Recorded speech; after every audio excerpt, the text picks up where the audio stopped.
In my investigation of the Horus-Jesus parallels for my companion guide, I slowed the tape down about halfway in the next little bit so you can go through her primary sources that I think were intended just to blow right past you, so it just looks like, wow, look at all the pre-Christian primary sources she has. But I think you'll notice there's not a whole lot of dates in there that are much past the 1800s, and I don't think that qualifies as pre-Christian and certainly not a primary source. I incorporate many pre-Christian primary sources, as well as the works of scholars highly credentialed in the appropriate fields. The other correspondences found in Zeitgeist can likewise be backed up with either primary sources or the works of highly credentialed scholars. For example, the parallels between Christ and the god Attis. Okay, this is it. This is why we all came here. Acharya is going to get into the specifics about these gods. She's going to show us where the primary sources are. She's going to prove the debunkers wrong. Let's see what she's got to say.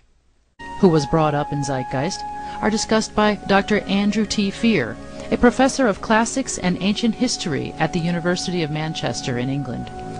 In his article, Sibyl and Christ, Dr. Fear tells us that Attis was killed and then raised from the dead 3 days later, during a celebration that depicted him being resurrected out of a tomb, basically at Easter time, precisely as was said of Christ. Considering that in this whole movie, Acharya S only addresses what you just heard about Attis and what you're about to hear about Krishna, and that's it, you would expect it to be her A material. But these things not only didn't happen, it was her best chance for them to happen. First, you need to know just a little bit of background, and that is that, like Mithra, Attis existed on paper before the time of Jesus. However, neither one of them became a part of the Roman mystery religions until after the time of Jesus. And that's when the writings started to have anything at all close to Christianity. So what I'm saying is that they had a really good chance of being similar to the stories of Jesus because they were influenced by Christianity. Even the person that Acharya S is quoting here, A.T. Fear, knows this very, very well.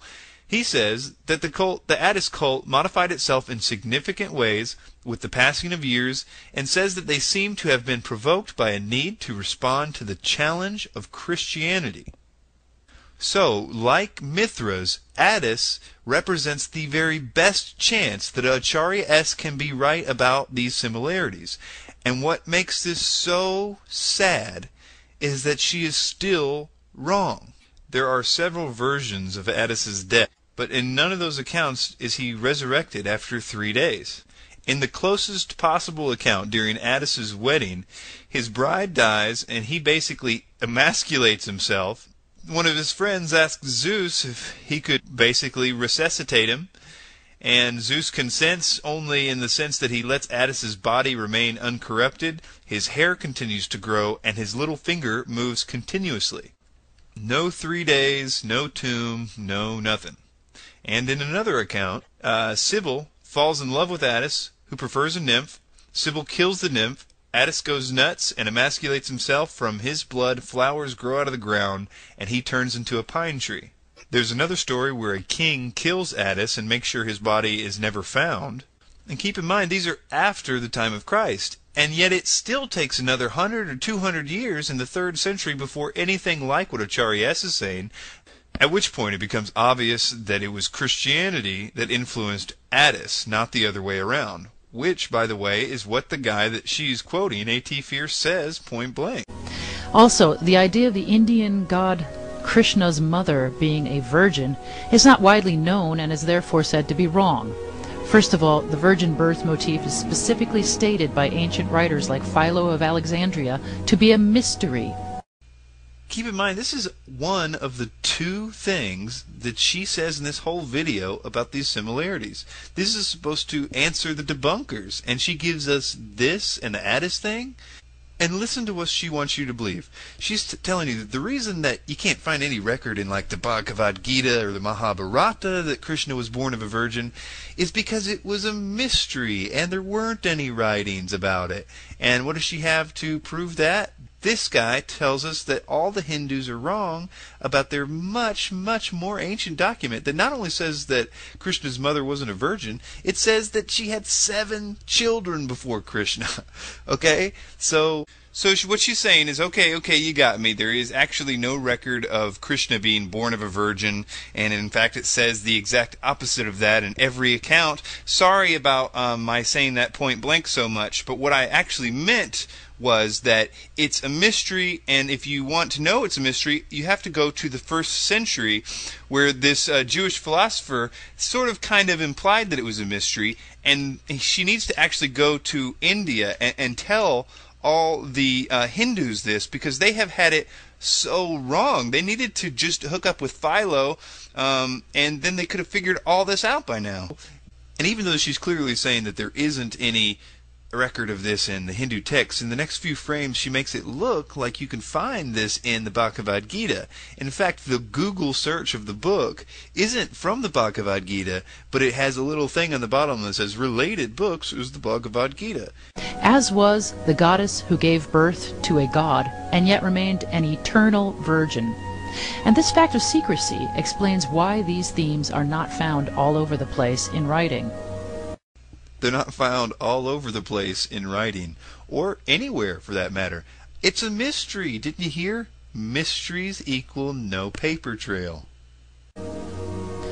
I have written extensively about Krishna's mother in Sons of God and elsewhere. In my books, The Christ Conspiracy and Sons of God, I also discuss in detail the gods Dionysus and Mithra, who were likewise brought up in Zeitgeist Part 1. Concerning other themes in Zeitgeist, there are many good books on the subject of Old Testament myths, and my book, Who Was Jesus?, goes into greater detail regarding the Joseph-Jesus parallels, as well as the lack of evidence for the historical Jesus. We should keep in mind that shouts for primary sources serve to remind us that Christians went on a rampage to censor and obliterate everything outside of their faith. In fact, these censors destroyed a huge amount of the type of evidence that we're discussing here. This is one of the stupidest things I think I've ever heard. She is telling you that it should be a red flag to you when people ask her to prove what she is saying. She's saying if you ever hear of anybody asking for primary sources, you should know that that's the red flag that they are bad. Because Christians destroyed all her evidence. Don't you remember? She doesn't have any evidence to show you. So if you ever hear of anybody asking her for evidence or primary sources, you should know that that's a bad Christian. One straw man argument raised by debunkers concerns the December 25th birth date of various gods, which apologists dismiss by claiming Jesus wasn't really born at that time. However, since the 4th century, when this winter solstice celebration was designated as Christ's birthday, hundreds of millions of people have been taught that December 25th is the date of Christ's birth, and hundreds of millions continue to celebrate that date every year. Indeed, Christian preachers today still insist that Jesus Christ is the, quote, reason for the season, unquote. Furthermore, in 2007, the United States House of Representatives passed House Resolution 847, officially declaring December 25th to be the birthday of Jesus Christ. All right, so what you need to do here is pretend that you don't know that early Christians did not celebrate Christmas, that there was no link between the birth of Christ and December 25th for 400 years. And you can do that, and you can validate the definitive link between the birth of Jesus Christ and December 25th because the United States government says so. Now, I don't know if you happen to watch parts 2 and 3 of the movie Zeitgeist, but if I'm supposed to believe the United States government validates the birth of Christ being on December 25th just because they say so, then why should I question them about 9/11? Why should I question them about the North American Union? Why bother If they say something, it must be true. They're the United States government. I should never question them. Do you see a problem here? Do you question the intellectual honesty of a film?